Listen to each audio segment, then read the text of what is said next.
Bonjour, je suis Dr Michel Dubuc, médecin consultant musculo-squelettique.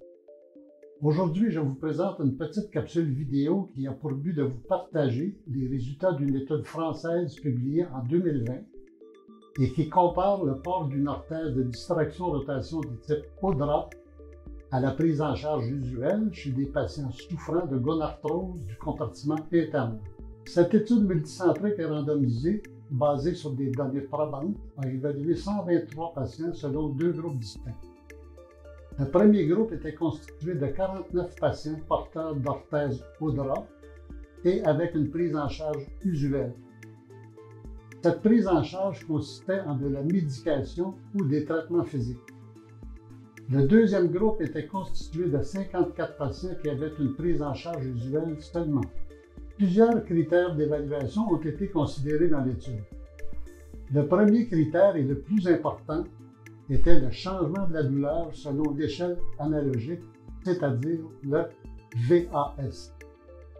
Le VAS était calculé au départ de l'étude au mois 0, au 6e mois et au 12e mois.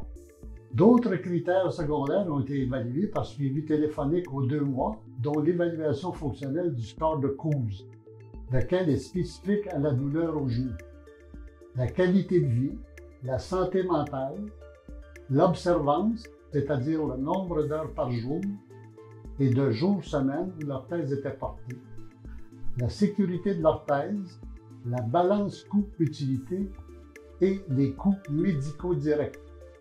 Le critère le plus important lors de l'étude était l'amélioration de la douleur. Celle-ci a été améliorée de 11,8 % de plus chez les patients du groupe porteur d'ODRA. De plus, les valeurs de l'échelle de Couse ont aussi été améliorées de façon significative, de 8 à 12 %.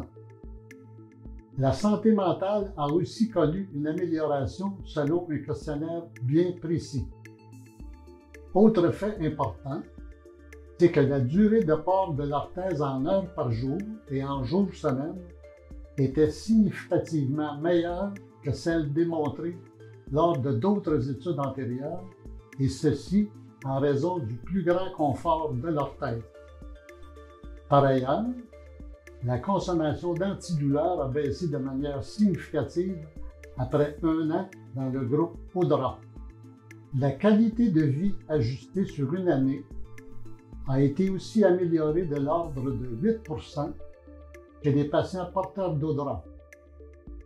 Finalement, le déboursé moyen des patients du groupe ODRA fut un peu plus élevé que les groupes pris en charge usuels, mais 3 fois moins que ce qui est jugé acceptable par la société en général pour une année additionnelle en bonne santé chez un patient souffrant de gonarthrose interne.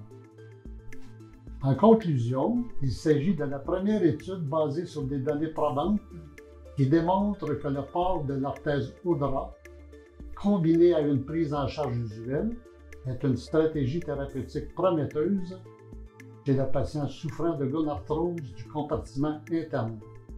De plus, la bonne acceptation et la tolérance de l'orthèse par les patients est supérieure à ce que l'on a constaté à ce jour dans la littérature.